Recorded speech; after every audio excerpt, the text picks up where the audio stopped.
Hi guys, this is Mrs. Novello in the Expressive Arts Room, and this is part 3 of how to weave onto a CD. Now we've already created our loom, we began weaving our first color yarn, and I'm about all done with weaving my first yarn. So I'm just going to show you how to connect the next color of yarn to your pre-existing yarn. So again, I'm on the front side of the CD. You can see how nicely this yarn, orange yarn, wove. And then all I'm going to do is get my next color. Now you'll have to use the color yarn that you have chosen in your yarn planner and cut that about 24 inches, 2 feet. And what I'm going to do is I'm going to disconnect that yarn from my plastic needle. I'm simply going to connect my white yarn to my orange yarn by tying a double knot.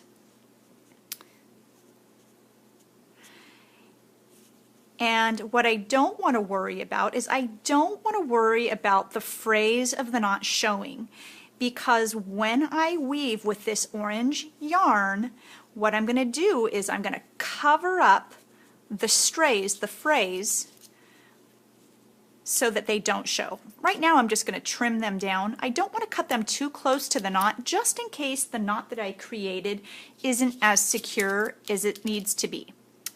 So now what I'm going to do, now that I've connected the white yarn with the orange yarn, I'm going to find the end of my white yarn. Again, I'm going to fold that yarn in half to streamline the threading through the eye hole process.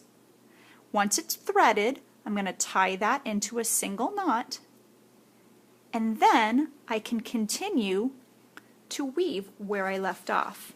So you can see that in this last warp I was under. Now I'm going to continue weaving, doing my over-under process. And as I do that, the color, the white color, has a nice striking contrast to the bright orange. So not only do I want to choose colors that'll contrast, but also consider the texture of the yarn. The orange is nice and smooth and round, and the white is a little bit more rigid. It has some shine to it, and so not only will the color contrast, but the texture and the shape and design will contrast. So when you're selecting your yarn, try to select yarns that not only contrast in color, but contrast in shape, texture, and design. And when you weave them together, each individual section of color will stand out on its own.